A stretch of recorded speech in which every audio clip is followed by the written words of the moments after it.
Thank you అందరికీ నమస్కారం. మరీ ముఖ్యంగా మా కుటుంబంలో ఎవరి ఈవెంట్, ఎవరి ఫంక్షన్ జరిగినా సరే అది తమ ఇంట్లో ఫంక్షన్ లాగా ఉరకలైతే ఉత్సాహంతో ముందుకు వస్తూ మమ్మల్ని ఉత్సాహపరిచేటటువంటి మా అభిమానులకు ఎప్పట్లాగానే శిరస్సు వచ్చి నమస్కరిస్తున్నాను. Thank you so much. ఎప్పటికప్పుడు మీరు చూపించే ఉత్సాహం మమ్మల్ని ముందుకు నడిపిస్తుంటుంది. ఆ రకంగా మరొక్కసారి ఇక్కడున్న ప్రతి అభిమానులకు, అలాగే టీవీల్లో వీక్షిస్తున్న ప్రతి అభిమానులకు హృదయపూర్వక నమస్కారాలు తెలియజేస్తున్నాను. నేను నాలుగైదు రోజుల క్రితం అమెరికాలో ఉన్నాను. అక్కడికి ఒక మెసేజ్ వచ్చింది వరుణ్ తేజ్ నుంచి. డాడీ నీతో ఏదో మాట్లాడాలి అని. సరే, అప్పట్లో డే అండ్ నైట్ రివర్స్ అవటం మూలంగా టైమింగ్స్ కుదరలేదు, మాట్లాడలేదు. జనరల్గా మాట్లాడాలి అని ఎప్పుడు మెసేజ్ పెట్టాడు. అనుకుంటే వచ్చేస్తాడు, నేను ఊళ్ళో లేను కాబట్టి తను రాలేకపోయాడు, మెసేజ్ పెట్టాడు. ఏమో పెద్ద అర్జెంట్ ఉంటే మళ్ళీ తనే మెసేజ్ పెడతాడు కదా అనుకున్నాను. సరే, 3 days బ్యాక్ 2 days బ్యాక్ వచ్చేసిన తర్వాత మళ్ళీ ఫోన్ చేసి రావాలంటే ఏమై ఉంటుందండి నాకు. ఎందుకంటే ఈ పిక్చర్ రిలీజ్ అవుతుంది, దీనికి ఒక ఈవెంట్ జరగబోతుంది అన్నది మైండ్లో లేక సరే రా అన్నాను. ఇలాగా మా ఫంక్షన్ జరుగుతుంది, ఈ సినిమాకి నువ్వు ముఖ్య అతిథిగా రావాలి. నాకు తెలుసు నిన్ను బయట వాళ్ళు పిలుస్తారు, నువ్వు వెళుతుంటావు, కొంచెం ఎంతో కొంత ఇబ్బంది ఉంటుంటుంది, అలాంటి ఇబ్బంది నీకు కలుగ చేయకూడదని చెప్పేసి ఎప్పుడు నేను అడగను. ఎప్పుడు ముకుందాకు వచ్చావో, తర్వాత ఇంకో దానికి వచ్చావో లేదో, అంతేగాని మళ్ళీ నాన్న తర్వాత నువ్వు వస్తే బాగుంటుందని. ఎందుకంటే నీలాంటి వ్యక్తి, ఇంత గొప్ప హీరోస్, మన బార్డర్లో ఫైట్ చేసేటువంటి హీరోస్ మీద ఒక సినిమా చేస్తున్నప్పుడు దాని గురించి 10 మందికి తెలియజెప్పేలాగా, 10 మంది మోటివేట్ అయ్యేలాగా మీరు కనుక ఆ ఫంక్షన్లో పార్టిసిపేట్ చేస్తే ఆ యొక్క రీచ్ వేరు. రండి అని చెప్పేసి పిలిచిన వెంటనే ఇది గొప్ప అవకాశం నాకు. అది నేను రావడం వాళ్ళకి అవకాశం కాదు. ఇలాంటి గొప్ప సినిమా గురించి, ఇలాంటి గొప్ప హీరోల మీద తీసిన సినిమా గురించి, మన బార్డర్లో ఉండే మన కోసం, మన రక్షణ కోసం, మన సరిహద్దులో ఫైట్ చేసేటటువంటి వారియర్స్ గురించి ఇలాంటి సినిమా తీసినప్పుడు దాని గురించి 4 మాటలు చెప్పడం అనేది నాకు దక్కినటువంటి గొప్ప అవకాశంగా నేను భావిస్తుంటాను. అలాగా ఈ ఫంక్షన్ రావడం అనేది నాకు నిజంగా చెప్తాను చాలా గర్వంగా ఉంది. సో ఇందులో ఉండే పాయింట్స్ ఏమిటి అన్నప్పుడు, నాకు ఎప్పుడైతే పుల్వామాలో జరిగినటువంటి ఈ టెర్రరిస్ట్ అటాక్ ఉంది, అది ఒక బ్లాస్ట్ అయ్యి 40 మంది సిఆర్పిఎఫ్ వాళ్ళు చనిపోవటం చూసాము. ఇందాక లాస్ట్లో నేను లాంచ్ చేసిన సాంగ్లో చూసినప్పుడు నాకు ఆ విజువల్సే కనిపించాయి. ఎంత హృదయ విదారకంగా ఉందంటే, సినిమాల్లో మనం కొంతవరకు చూపించగలం, నిజంగా నిజ జీవితంలో ఎంతమంది ఎంత హృదయ విదారకమైనటువంటి పరిస్థితి. అలాంటి ఫ్యామిలీస్కి, వాళ్ళకి ఆ చనిపోయిన వాళ్ళకి నివాళులు అర్పించేలాగా ఒక ప్రతీకారం తీర్చుకోవాలనే కక్షతోటి మన ఇండియన్ ఎయిర్ ఫోర్స్ చేసినటువంటి పెద్ద సాహసం, చేసిన యుద్ధమే ఈ cinema. If I'm right yeah. So అది సరిగ్గా నేను అవును వరుణ్, నాకు అక్కడ ఒక్కసారి ఈ వ్యాలంటైన్స్ డే ఏంటి, ఏదైనా రొమాంటిక్ టచ్ ఉందా ఏంటి, ఇందులో ఏదైనా సినిమాని కమర్షియలైజ్ చేశారంటే లేదు. February 14th నాడు ఈ సర్జికల్ స్ట్రైక్ చోటు చేసుకుంది. కాబట్టి దానికి సినిమా పరంగా మేము పెట్టుకున్నటువంటి ఈ పేరు ఇది ఆపరేషన్ వ్యాలంటైన్స్ డే అని చెప్పేసి. వెరీ సెన్సిబుల్గా ఉంది, బాగుందని అన్నాను. ఆ తర్వాత ఈ సినిమా గురించి తను మాట్లాడుతూ, first of all Shakti Pratap Singh director. So అతను Rajasthan, you belong to Rajasthan? Yeah, he belong to Rajasthan. So అక్కడి నుంచి వచ్చినటువంటి యువకుడు, ఎంతో ఎంతూజియాస్టిక్ యువకుడు అనమాట. సో ఇక్కడ తెలుగులో అవకాశాలు బాగుంటుంది, కొత్త డైరెక్టర్స్ ఎంకరేజ్మెంట్ బాగుంటుందనే ఉద్దేశంతో ఇక్కడికి వచ్చాడా ఏమో తెలియదు. కానీ అతని గురించి నేను తెలుసుకున్నప్పుడు, అతను కేవలం ఒక కమర్షియల్ సినిమా చేసి కమర్షియల్ డైరెక్టర్గా పేరు ప్రఖ్యాలు సంపాదించేసుకుందాం, తెలుగులో డబ్బులు ఎక్కువ ఇస్తారు కాబట్టి ఇక్కడ ఉండిపోదాం, స్థిరపడిపోదాం అనే ఉద్దేశంతో రాలేదు. తను దీనికంటే ముందుగా ఈ దేశానికి సేవలు చేసేటటువంటి మన ఎయిర్ ఫోర్స్ వాళ్ళ మీద కానివ్వండి, నేవీ వాళ్ళ మీద కానివ్వండి, లేకపోతే ఇన్ఫెంట్రీ మన వాళ్ళ మీద కానివ్వండి, మిలిటరీ వాళ్ళ మీద కానివ్వండి, తను ఎప్పుడు ఒక రకమైన రీసెర్చ్ చేస్తుంటాడు, వాళ్ళ జీవితాలు ఎలా ఉంటాయి ఏమిటని. ఆ నేపథ్యంలో తను తన సొంత డబ్బు 5 లక్షల దాకా ఖర్చు పెట్టి ఒక 20 నిమిషాల నిడివితోటి ఆ సర్జికల్ స్ట్రైక్ కానివ్వండి, ఈ వ్యవహారం అంతా తనకున్న నాలెడ్జ్ తోటో తన ఇన్ఫర్మేషన్ను గ్యాదర్ చేశాడు. ఆ ఇన్ఫర్మేషన్ తోటో ఒక సినిమాలాగా చేయడం మొదలుపెట్టి ఆ తర్వాత ఎయిర్ ఫోర్స్ వాళ్ళు చూపిస్తే కనుక వాళ్ళు ఆశ్చర్యపోయారు. ఈ సినిమా, ఈ షార్ట్ ఫిల్మ్ ఒక ట్రిబ్యూట్ లాంటిది, ఇంత పెర్ఫెక్ట్ ఇన్ఫర్మేషన్ నీకు ఎవరు ఇచ్చారు, ఇందులో చాలా సీక్రెట్స్ ఉన్నాయి, బయటికి చెప్పే విషయాలు కాదు, ఇది నీకు ఎలా తెలుస్తుందని. సోమా, ఇందాక నువ్వు అన్నావు కాదు ఏదో లీక్ చేస్తావని, ఇది లీక్ చేసేస్తాను. ఓకేనా? హ్యాపీయా? Happy sir. ఎస్, ఇది ఎవరు చెప్పరు, సినిమా కూడా చూపించారు, అది చెప్పేస్తాను. సో ఎయిర్ ఫోర్స్ వాళ్ళు ఈ సినిమా చూసి, ఆ చిన్న సినిమా చూసి ఇది ఇంకెప్పుడు తీయొద్దు వీటిలాగా అన్నారు. ఏంటి అన్నారు. అసలు ఇలాంటివి సీక్రెట్స్ ఇవన్నీ నీకు ఎవరు చెప్పారు ఏంటంటే, నాకు ఉన్నటువంటి కొంతమంది స్నేహితులు వాళ్ళ దీంతో ఇన్ఫర్మేషన్ తీశాను సార్ అంటే, ఫెంటాస్టిక్, ఈసారి సినిమా తీసేటప్పుడు మమ్మల్ని అప్రోచ్ అవ్వు, మేము ఇంకా ఆథెంటిక్గా చెప్తాము, ఇందులో ఉండే ప్రతి ఇన్సిడెంట్, ప్రతి ఇది చాలా అధికారికంగా ఉంటుంది అంటూ వాళ్ళ దగ్గర కూర్చోపెట్టుకుని ఈ సినిమాకు కావాల్సిన కంటెంట్ని చాలా ఆథరైజ్డ్గా జరిగింది ప్రతిదీ యథార్థగాథగా వాళ్ళు విశదీకరించి విడమర్చి చెప్పినప్పుడు తను ఇన్స్పైర్ అయ్యి ఈ కథ రాసుకున్నాడు. దీనికి కమర్షియల్ హంగులు ఎలాగో ఉంటాయి మిమ్మల్ని అందరినీ ఉత్సాహపరచడానికి. సో ఆ హంగులతోటి ఈ కథ వినిపించగానే సిద్ధు ప్రొడ్యూసర్, అలాగే వరుణ్ తేజ్ ముందు ఈ కథ విని చాలా బాగుందంటూ సిద్ధుని పిలిచి నువ్వు చెయ్యి, మనం చేద్దాం అనుకున్నప్పుడు సోనీ వాళ్ళు కూడా ఈ కథ నచ్చి వాళ్ళు కూడా దీంట్లోకి జాయిన్ అయ్యి టుగెదర్గా వీళ్ళందరూ కలిపి ఈ సినిమాని తీశారు.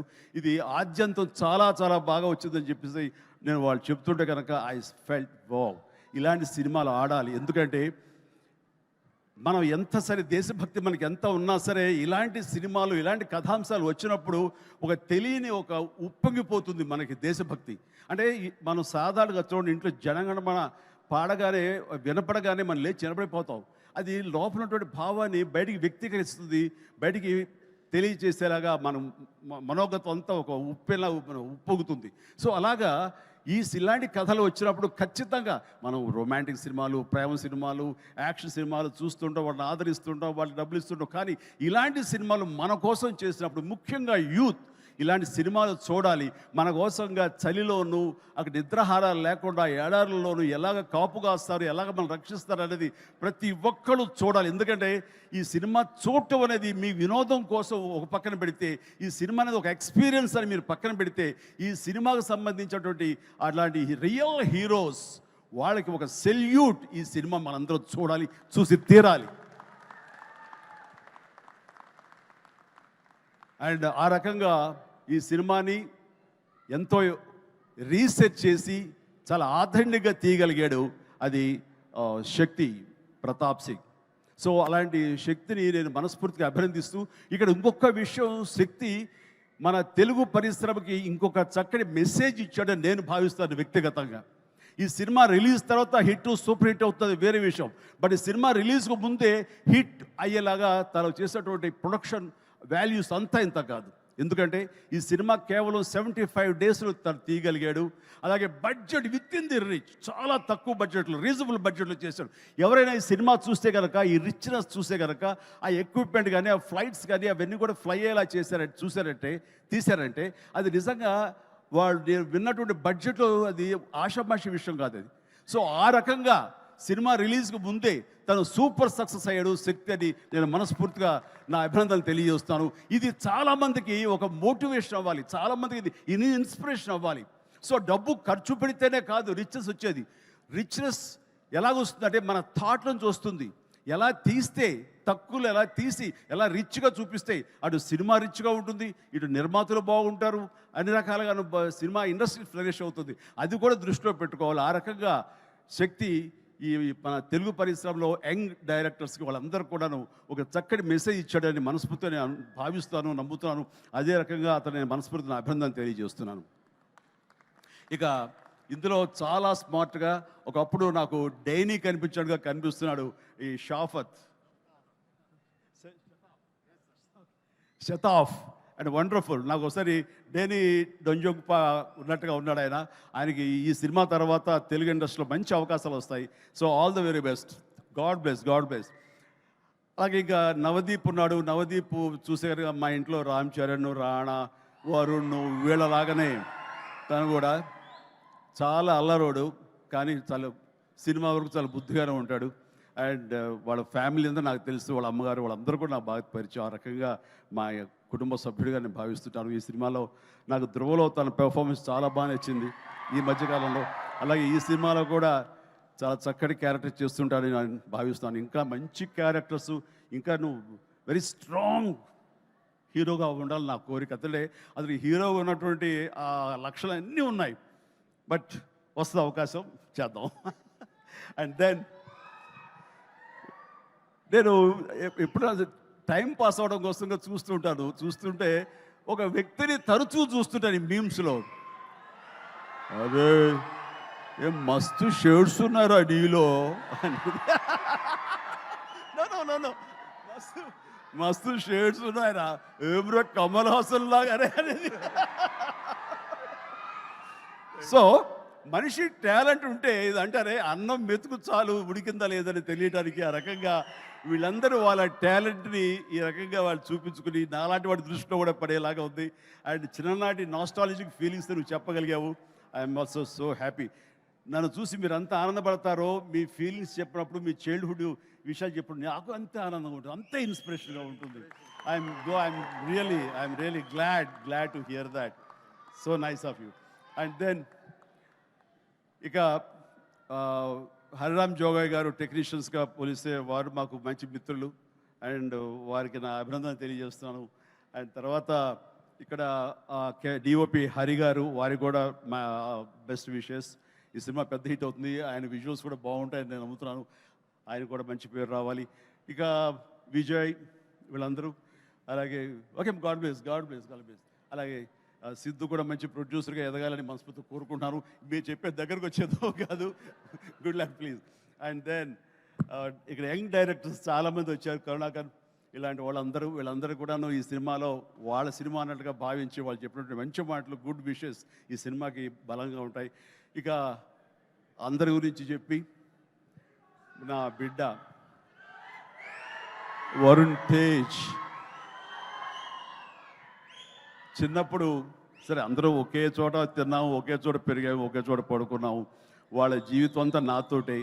అండ్ వాళ్ళు ఏది అవ్వాలన్నా సరే వాళ్ళని అది అవ్వనివ్వకుండా చేశానేమో. రోజు నేను మేకప్ వేసుకుని నా సినిమాలు చూస్తూ, నా ఇంట్లో కాస్ట్యూమ్స్, మేకప్ ఇవన్నీ చూసి వాళ్ళు ఇంకో రకంగా ఆలోచించలేకపోయారు. అందుకనే వాళ్ళకి ఏం చేయాలా అన్న ఆలోచన ఒకవేళ చదువు అయిపోయిన తర్వాత యాక్టర్ కాక ఇంకెందుకు మనం అనేది అనుకున్నారేమో. నా దగ్గర చెప్పగానే నేను ఇలాంటి వాటిలో చాలా ఎంకరేజ్ చేస్తాను. ఎందుకంటే film industry the best film industry. నేను దీన్ని చాలా గౌరవిస్తాను. ఇది కళామ తల్లి అని నేను భావిస్తుంటాను. మనం ఎంత గౌరవిస్తే ఆ ఫిల్మ్ ఇండస్ట్రీ మన అంతగా ఆదరిస్తుంది, హక్కును చేర్చుకుంటుందని బలంగా నమ్మేవాడు నేను. కాబట్టి ఇలాంటి ఇండస్ట్రీకి నా బిడ్డలు వస్తే కనుక అంతకంటే కావాల్సింది ఏముందంటూ ఎంకరేజ్ చేస్తాను. వచ్చిన దగ్గర నుంచి నన్ను ఇన్స్పిరేషన్గా తీసుకున్నాడా, ఇంకెవరిని తీసుకున్నాడో ఏమో, కానీ ఈ పరిశ్రమకు వచ్చిన తర్వాత నుంచి నన్ను ఫాలో అవటం లేదు ఎప్పుడు. అది గుడ్. నేను దాన్ని హర్షిస్తాను. తను ముందు నుంచి కూడా చేసిన ప్రతి సినిమా డిఫరెంట్ జోనర్. నాకు తెలిసి ఇలాంటి యంగ్స్టర్స్ ఎవరికి కూడా రాని అవకాశం, మా కుటుంబంలో ఉన్న ఇతర హీరోస్ కూడా రాని గొప్ప అవకాశం వరుణ్ తేజ్కి వచ్చింది. అది కేవలం అవకాశం రావడం కాదు, అవకాశం తను క్రియేట్ చేసుకున్నాడు, దాన్ని అందిపుచ్చుకున్నాడు, ప్రూవ్ చేసుకున్నాడు, మీ దీవెనలు పొందాడు. ఈ రోజున ఈ స్థాయిలో ఈ స్టేజ్ మీద ఇలా ఉన్నాడు. అంటే ఉదాహరణకి ఫస్ట్ ఫిలిం ముకుంద చూస్తే ఒక రూరల్ లవబుల్ బాయ్. ఆ తర్వాత కంచా, అసలు ఎప్పుడుదో 1947 ఆ టైంలో వరల్డ్ వార్ సెకండ్ టైంలో ఉన్నటువంటి ఒక సైనికుడు, మిలిటరీ సైనికుడుగా. ఆ తర్వాత ఒక హ్యోమగామిగా, ఆస్ట్రోనాట్గా. అలాగా ఇంకో సినిమా ఒక గద్దర్ గణేష్, అది నాకు చాలా ఫేవరెట్ గెటప్. అది చూస్తే కనుక పెర్ఫార్మెన్స్ అది చాలా డిఫరెంట్గా చేశాడు. నా ఫేవరెట్ ఫిల్మ్ అది వరుణ్లో. అండ్ తన స్టైలు, హెయిర్ స్టైల్ దగ్గర నుంచి నడక, ఆంగికం, గెస్టర్స్ ఇవన్నీ కూడా చాలా డిఫరెంట్గా ఉంటాయి. ఆ సినిమా కానివ్వండి. ఆ తర్వాత ఇక ఎన్ఆర్ఐ చేసినటువంటి ఫిదా కానివ్వండి, లేకపోతే లోకల్ సోఫిస్టికేటెడ్గా ఒక లవర్ బాయ్గా చేసిన వాళ్ళ బాబాయ్ ఇన్స్పిరేషన్ తోటి చేసిన తొలి ప్రేమ కానివ్వండి. అలాగే లేటెస్ట్ ఫిల్మ్స్ వరకు కూడాను ప్రతిదీ చాలా ప్లాన్డ్గా తను చేసుకుంటూ వచ్చాడు, సక్సెస్ఫుల్గా చేసుకుంటూ వచ్చాడు. ఆ ప్లాన్లో ఒక భాగమే లావణ్యను కూడా కట్టుకున్నాడు. అది సో ఆ రకంగా ప్రతిదీ వెరీ వెరీ సక్సెస్ఫుల్ స్టెప్స్ వేసుకుంటూ అన్ని జోనర్స్ యొక్క టచ్ చేస్తూ ఈ 13 తను చేసిన 13 సినిమాలు ప్రతిదీ వైవిధ్యమైన సినిమాలు చేసుకుంటూ ఎవరికి రానట్టు డిఫరెంట్ జోనర్స్ చేయగలిగాడంటే నేనేదో రొమాంటిక్ హీరో, నేను యాక్షన్ హీరో, కేవలం ఇలా చేయాలి అన్నది కాకుండా డిఫరెంట్ సినిమాలు చేసుకుంటూ వచ్చాడు. అందులో నేపథ్యంగా ఫస్ట్ టైం అంతకుముందు గాజీ అని నేవల్ సినిమా వచ్చింది, సబ్మెరీన్ బేస్ చేసుకుని రాణా యాక్ట్ చేసింది. ఆ తర్వాత ఎన్నో మిలిటరీ బేస్ సినిమాలు వచ్చి ఉంటాయి, ఉన్నాయి కూడాను. కానీ air strike, surgical strike, air force మీద సినిమా మాత్రం మన తెలుగులో ఇదే మొట్టమొదటి సినిమా. ఇలాంటి సినిమా రావడం అన్నది విజువల్ ఇంపాక్ట్ ఉంటుంది, మీ అందరికీ విజువల్ ఫీస్ట్. ఎందుకంటే ఈ మధ్యకాలంలో నేను లాస్ట్ ఇయర్ వెళ్ళినప్పుడు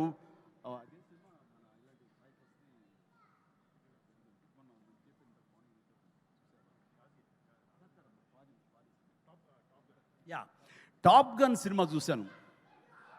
టాప్ గన్ సినిమా చూస్తే అది చూసే ఇంత బాగా మనం చేయగలమా, ఎంత బాగా చేశారు అండ్ అంటూ నేను చాలా ఆశ్చర్యపోయాను విజువల్స్కి. అది 1 year బ్యాక్ చూసిన సినిమా అది.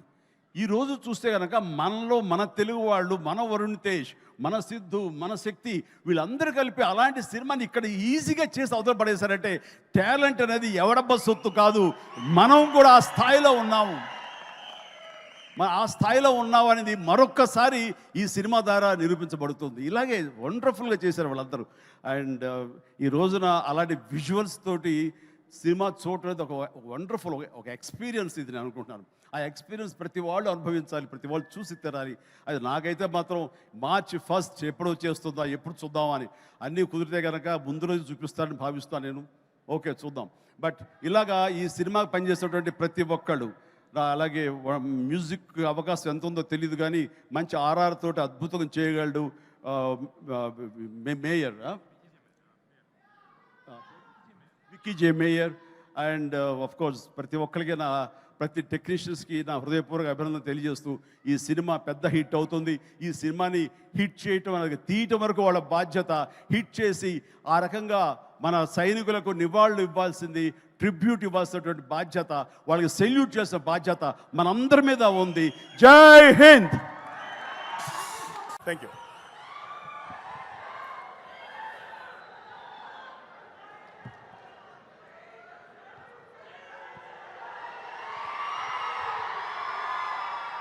Thank you.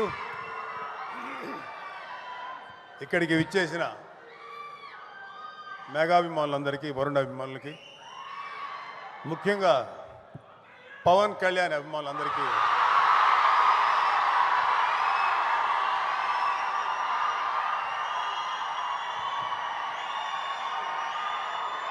ఇప్పుడే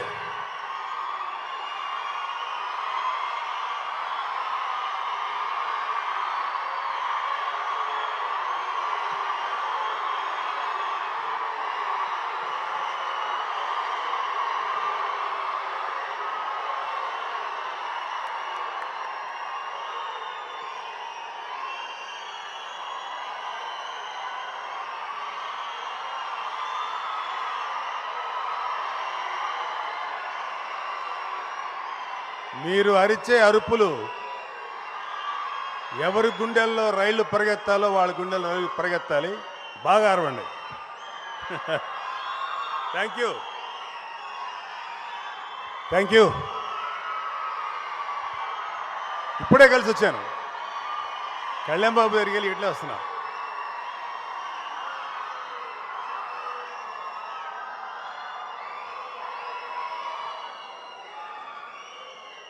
థ్యాంక్ యూ.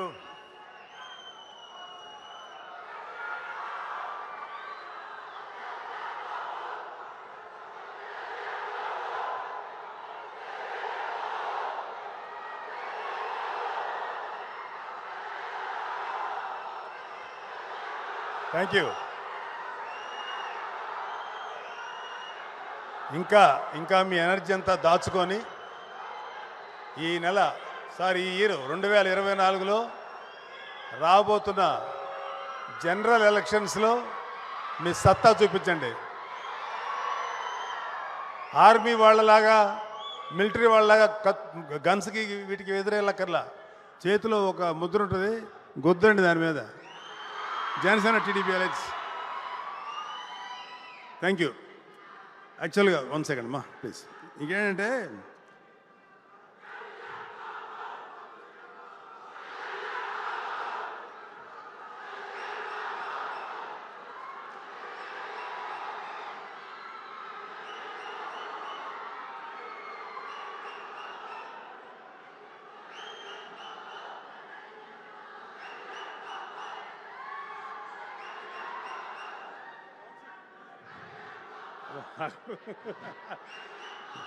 Let them. వాళ్ళకి చాలా ఎనర్జీ ఉంటుంది.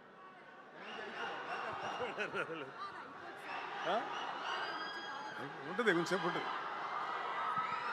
మీ ఎనర్జీ గురించి మాట్లాడుకుంటున్నాం.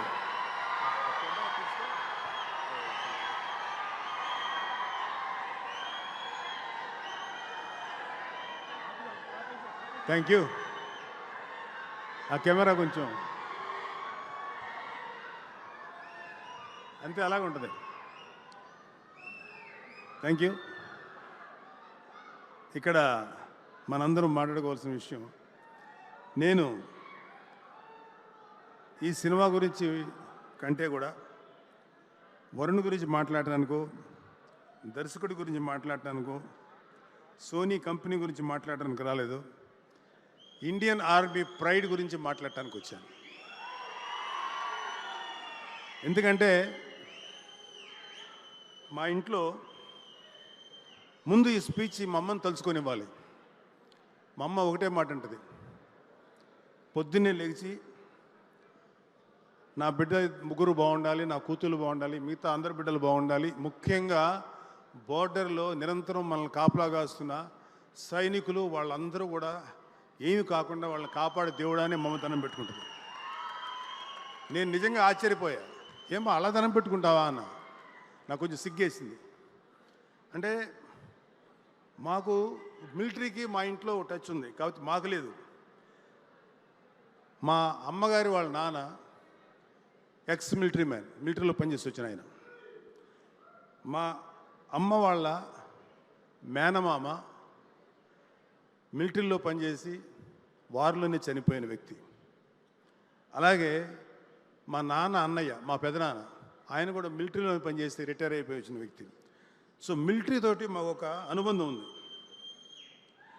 సో మీరు ఒక 2 ఇన్సిడెంట్స్ చెప్తాను, దాని తర్వాత నేను దిగిపోతాను. అసలు ఇప్పుడు మనం ఏదైతే చూస్తున్నామో ఇదంతా highly mechanised, highly modern, high level technology. ఏమీ లేనప్పుడు ఐ థింక్ ఫస్ట్ 1965 పాకిస్తాన్ వార్లో యుద్ధం జరుగుతుంది. మన ఇండియన్ ఆర్మీ అంటే మోస్ట్ డేంజరస్, అంటే చాలా riskiest among all army, air force and నేవీలో అత్యంత రిస్క్ ఏంటంటే ఎయిర్ ఫోర్స్ వాళ్ళది చాలా రిస్క్. ఎందుకంటే ఫస్ట్ వాళ్ళే మెనూరింగ్ చేసి ఫస్ట్ అటాక్ వాళ్ళు చేస్తారు జనరల్గా, నాకు తెలిసినంతవరకు అది. సో పాకిస్తాన్ వాళ్ళకి ఏం చేశారంటే అమెరికా వాళ్ళు అత్యంత మోడర్న్ ఏమంటారు దాన్ని, ఇది దాన్ని ఏమంటారు, రాడార్. ఎస్, సారీ, చాలా మోస్ట్ మోడర్న్ రాడార్ ఇచ్చారు అప్పటికి. అంటే అంతకుముందు అంత రాడార్ సిస్టమ్ అంత అడ్వాన్స్ లేదు. ఇండియన్ ఎయిర్ ఫోర్స్ ఎయిర్లో ఎగిరింది ఒక 10 మంది వాటెవర్ ఒక సంఖ్య. ఎగిరిన తర్వాత గాల్లో వచ్చినటువంటి ఫ్లైట్స్ని వచ్చినట్టే పర్ఫెక్ట్ కొడుతున్నారు. అంతకుముందు ఎప్పుడు కొట్టలేదు. ఎలా కొడుతున్నారంటే పాకిస్తాన్ వాళ్ళ దగ్గర అమెరికా వాళ్ళ యొక్క అత్యంత అధునాతనమైన రాడార్ ఆ రోజుల్లో ఉంది, అంత ఈజీగా టార్గెట్ చేయగలుగుతున్నారు. సో ఇండియన్ ఎయిర్ ఫోర్స్ నష్టపోతుంది. చాలా క్రిటికల్ సిచ్యువేషన్లో ఉంటే కొంతమంది చనిపోవడం, కొంతమంది కూలిపోయినాయి. ఒక ఇద్దరు వ్యక్తులు మాత్రం అందరినీ వెనక్కి వచ్చేయమంటారు. ఎయిర్ ఫోర్స్లో ఎప్పుడు ఏమిటంటే రిట్రీట్ అనేది ఏదో ఉంటుంది కుదరినప్పుడు. వాళ్ళిద్దరు మాత్రం ఇద్దరు ఉన్నారు, ఆలీ బ్రదర్స్, అన్నదమ్ములు. ఇది మా పెదనాన్నగారు నాకు చెప్పిన విషయం. అన్న ఇక్కడే ఉంటే వీళ్ళు మళ్ళీ వచ్చి మళ్ళీ అటాక్ చేస్తారు, మనకి ఎయిర్ ఫోర్స్ వాళ్ళు మన బాసులు ఇచ్చినటువంటి ఈ కమాండ్ని మనం యాక్సెప్ట్ చేస్తే మళ్ళీ మళ్ళీ నష్టం అవుద్ది. కానీ మనం ఏదైనా తప్పు చేస్తే మనం కోర్టు మార్షల్ చేస్తారు, ఈవెన్ చచ్చిపోయిన తర్వాత కూడా. కానీ అయినా పర్లా, కంట్రీ బాగుంటుంది. మన ఎయిర్ ఫోర్స్ చాలా బాగా యుద్ధం చేస్తే, తద్వారా ఫాలో అవుతున్న ఆర్మీ అంతా చాలా ఎఫెక్టివ్గా పనిచేస్తుందని తెలుసుకొని వాళ్ళిద్దరూ దే ఐడెంటిఫైడ్ ఎక్కడ రాడార్ సిస్టమ్ ఉందో, మేబీ చాలా పెద్దవి ఉండొచ్చు, ఎంత పెద్ద హ్యూజ్ స్పేస్లో ఉండొచ్చు ప్లేస్లో. ఈ విమానాలన్నీ వెనక్కి వెళ్ళిపోయినాయి, రిట్రీట్ అని చాలా వరకు. వాళ్ళిద్దరూ Ali brothers, own brothers, they are pilots. ఇద్దరూ కరెక్ట్గా గురి చూసి చెరొక వైపు నుంచి కరెక్ట్గా రాడార్ సిస్టమ్ని కొట్టేసి ధ్వంసం చేశారు. ఫస్ట్ సూయిసైడల్ కమాండోస్ వాళ్ళు, మళ్ళీ దెబ్బకి పాకిస్తాన్ తేరుకోలేదు. ఇండియన్ ఆర్మీ అద్భుతంగా యుద్ధం చేసి చాలా గొప్ప విజయం సాధించింది. అలాగే ఇంకొక ఇన్సిడెంట్, 1962లో చైనా వార్ వచ్చింది. దాన్ని బ్యాటిల్ ఆఫ్ రిజంగ్లా పాస్ అంటారు. ఇది చాలా ఇంట్రెస్టింగ్ ఉంటుంది, మీకు ఎవరికైనా ఓపిక ఉంటే యూట్యూబ్లో దొరుకుతుంది, చూడండి.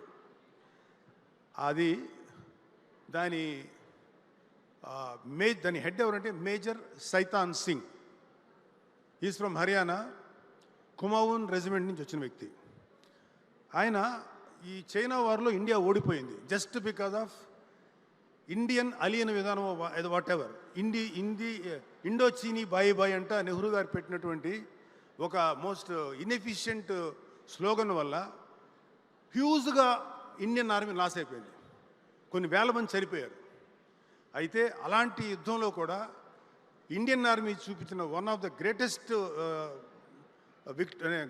యుద్ధం ఏంటంటే, అద్భుతమైన వాళ్ళ వీరత్వం చూపించిన యుద్ధం ఏంటంటే రెజంగ్లా పాస్. మన ఇది మన టిబెట్టా, వాట్ ఇది, టిబెట్ కాదు.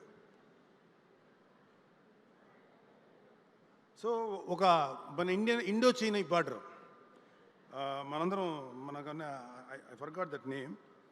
అక్కడ వీళ్ళని తీసుకొని వెళ్తున్నాడు, అక్కడ హోల్డ్ చేస్తారు. అక్కడి నుంచి ఇండియన్ బార్డర్లోకి చైనీస్ ఎంటర్ అవ్వబోతున్నారు. అక్కడ మన సైతాన్ సింగ్ అనేటువంటి మేజరు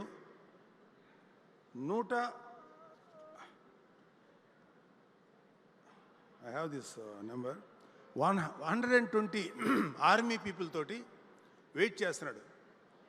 అత్యంత దురదృష్టం ఏంటంటే, బికాజ్ ఆఫ్ నెహ్రూస్ అలియన విధానం, వాట్ ఎవర్, ప్రాపర్గా ఆమ్యునేషన్ కానీ ఎటువంటి ఇది లేదు. ఇలాంటి పరిస్థితుల్లో ఉన్నంత వరకు ఫైట్ చేస్తున్నారు మన వాళ్ళు ఉన్నది 120 మాత్రమే. వాళ్ళ దగ్గర ఉన్న బుల్లెట్స్ 600 బుల్లెట్స్, ఒకే ఒక మోర్టార్ గన్ ఉంది. అటు పక్క నుంచి హైలీ ట్రైన్డ్ చైనీస్ 3000 మంది టువర్డ్స్ ఇండియా వైపు వస్తున్నారు. 3000 చైనీ army and 120 Indian army led by major Shaitan Singh. War start అయింది, వాళ్ళని ఒక అడుగు కూడా ముందుకేయలేదు. వాళ్ళకి ఒక ఇల్యూషన్ క్రియేట్ చేశాడు సైతాన్ సింగ్. ఒకే ఒక మోటార్ తోటి కొంచెం హై లెవెల్లో పెట్టి బోర్డర్లోంచి వస్తున్నటువంటి ప్రతి చైనా వాడి మీద అటాక్ చేసి లోపలికి వచ్చిన వాళ్ళు షూట్ చేయడం మొదలెట్టారు. వాళ్ళకి ఎలాంటి ఇల్యూషన్ క్రియేట్ చేశారంటే, చైనీస్కి అదర్ సైడు 10,000 మంది ఆర్మీ ఉన్నారు, మనం అనవసరంగా వచ్చామని ఇల్యూషన్ క్రియేట్ చేశారు. అన్నిటికన్నా గొప్ప మాట అన్నది సైతాన్ సింగ్ మేజర్ అన్న మాట ఏంటంటే, మనం తక్కువ మంది ఉన్నాం, కనీసం ఒక్కొక్కడు 10 మందిని చంపని చావకూడదు అనేటువంటి ఒక గొప్ప ఇన్స్పిరేషన్ క్రియేట్ చేశాడు. ఆ విధంగా ఒక్కొక్క ఆర్మీ వాడు 10 మందిని చంపగానే చావలా. వాళ్ళలో దాదాపు ఒక 1300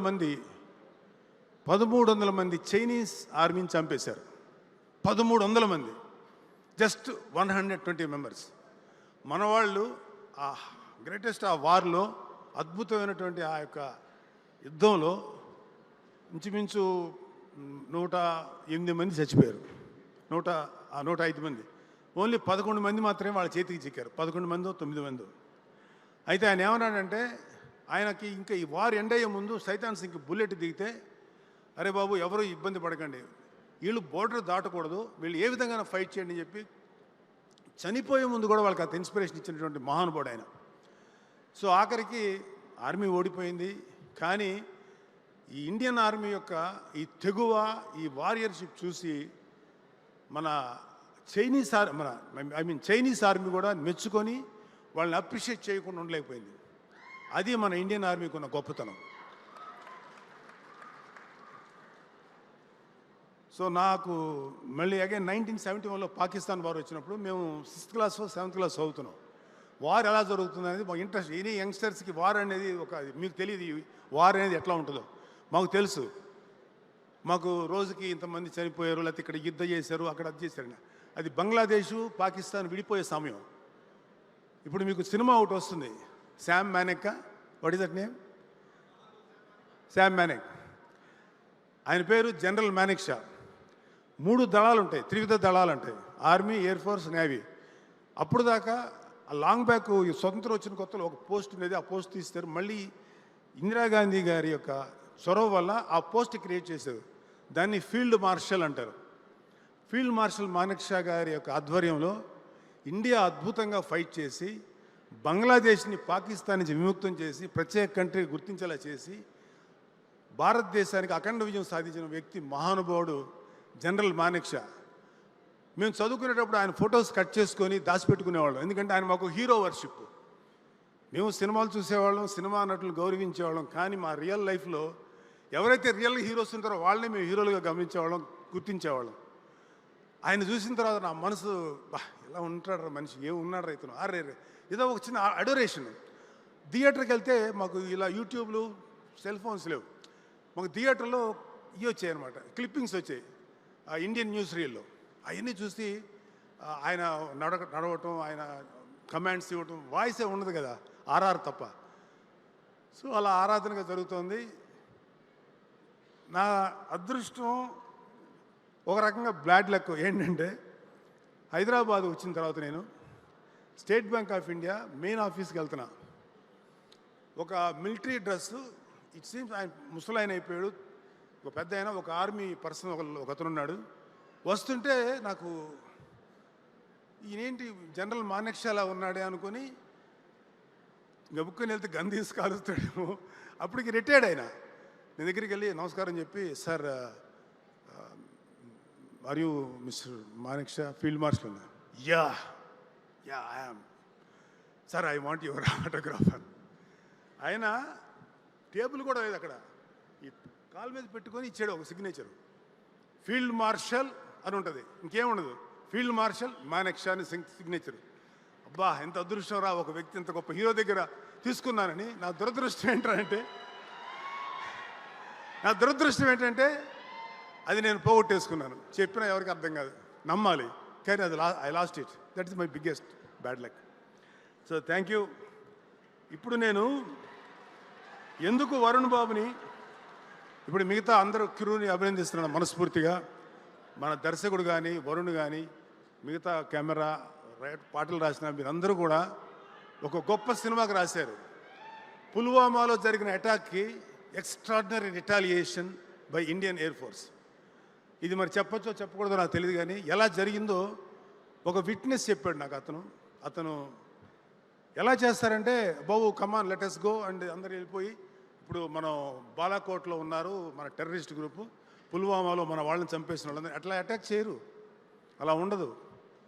మన వాళ్ళు ఇండియన్ ఎయిర్ ఫోర్స్లో నాకు తెలిసింది. ఇది చెప్పిన తర్వాత నన్ను అరెస్ట్ చేసిన ఆశ్చర్యపోను, చేయకపోతే very happy.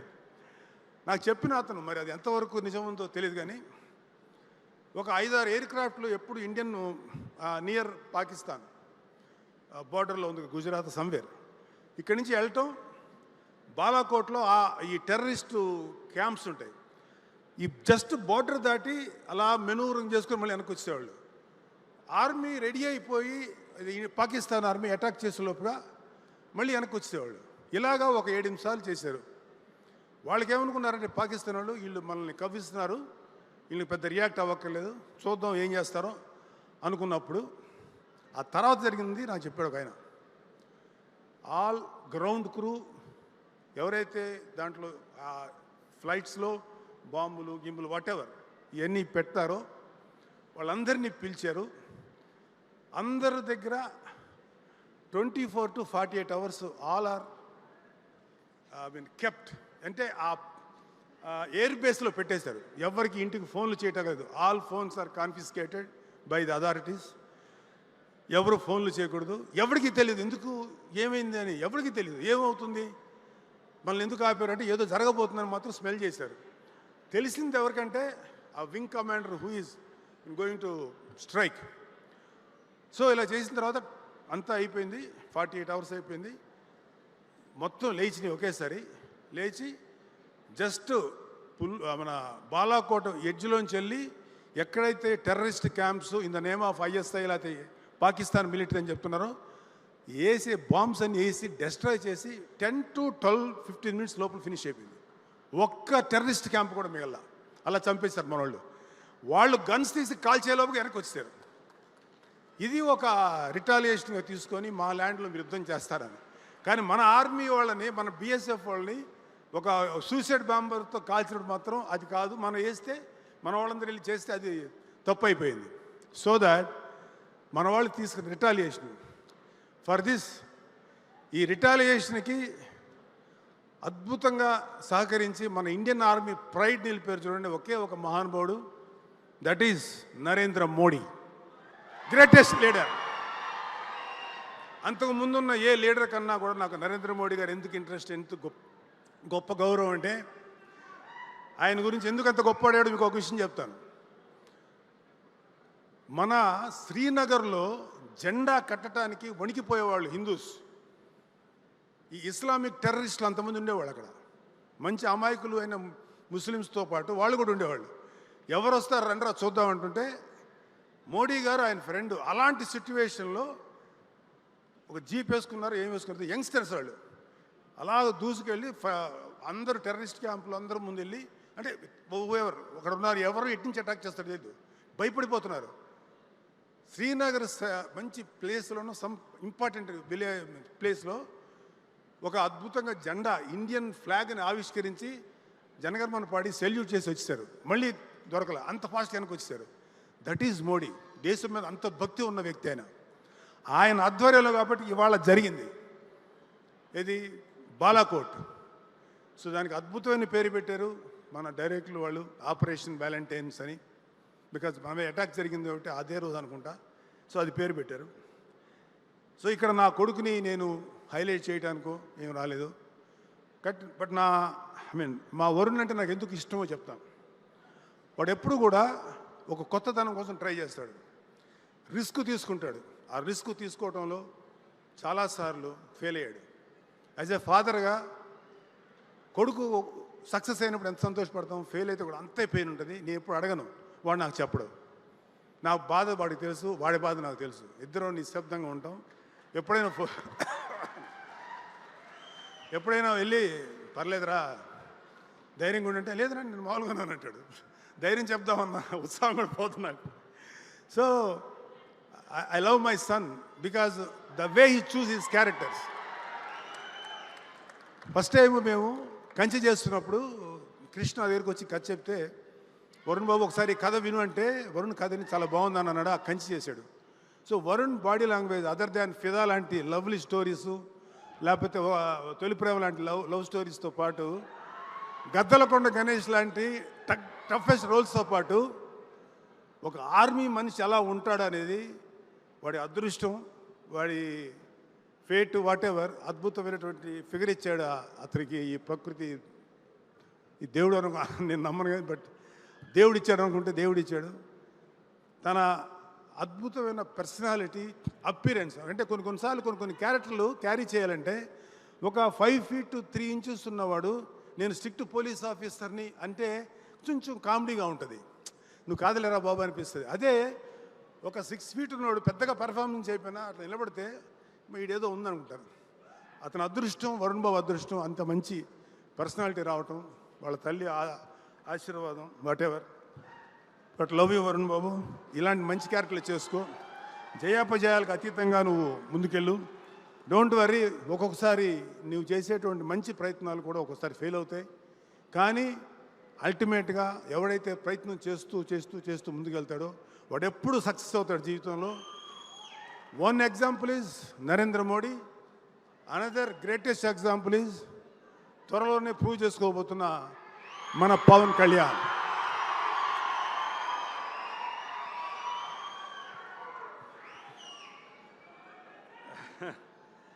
So thank you, చాలా ఎక్కువసేపు మాట్లాడాను, మీకు ఎవరికైనా బోర్ కొట్టించుంటే క్షమించాలి, కానీ మన ఇండియన్ ఆర్మీని మనం గౌరవించుకోకపోతే నాకు ఇది ఒక అద్భుతమైన అవకాశం. నేను ఏ సినిమాల్లో మీకు గమనించుంటారు లేదో, నేను ఈ మధ్యలో ఏ సినిమాలోకి గెస్ట్గా కూడా వెళ్ళా, ఇంక్లూడింగ్ వరుణ్ సినిమా. ఈ సినిమాకి ఇలాగా మా అన్నయ్య గారు వస్తున్నారంటారు, నేను కూడా రావచ్చా అని అడిగా. నువ్వు రావు కదా నాన్న అన్నాడు. లేదురా వస్తాను, just I want to share my feelings about our Indian army చెప్పాలనిపిస్తుందిరా, రా అంటే రమ్మన్నాడు. I'm very honoured. And another ఇది వరుణ్, ఒక చిన్న రిక్వెస్ట్. ఇప్పుడు నేను చెప్పబోతున్న అమౌంట్ పెద్ద అమౌంట్ కాకపోవచ్చు, కానీ నా తల్లి నాకు బర్త్డేగా మొన్న అక్టోబర్కి ఒక గిఫ్ట్ ఇచ్చింది, కొంత డబ్బు. ఆ డబ్బుతో కలిపి నేను కూడా కొంత జత చేసి, చిన్న అమౌంటే, ఒక 6 లక్షల రూపాయలు వీర్ నారి అంటే ఇండియన్ డిఫెన్స్ వారికి ఇచ్చేటువంటి, ఒక భర్తలు కోల్పోయినటువంటి స్త్రీలకి మనం ఇచ్చేటువంటి ఒక చిన్న కంట్రిబ్యూషన్ 6 lakhs. అది నాకు Varun, with your my personal request is, నువ్వు డైరెక్టరు సిద్ధు, మీ ప్రొడ్యూసర్స్ ముగ్గురు వెళ్ళి బిఫోర్ రిలీజింగ్, ఎందుకంటే నేను కొంచెం మళ్ళీ ఊళ్ళు తిరగాల్సి వస్తుంది పొలిటికల్ పని మీద, నువ్వు ముగ్గురు కలిసి వెళ్ళి, మీ ముగ్గురు కలిసి వెళ్ళి ఇచ్చి ఒక ఫోటో తీసుకొని నాకు పంపించండి. I will be very happy. Siddhu please ready. రేపు ఇవాళ సండే కదా, రేపు నీకు ట్రాన్స్ఫర్ చేస్తాను, వరుణ్కి ఇప్పించు. Thank you. జై హింద్, జై జనసేన, జై పవన్ కళ్యాణ్.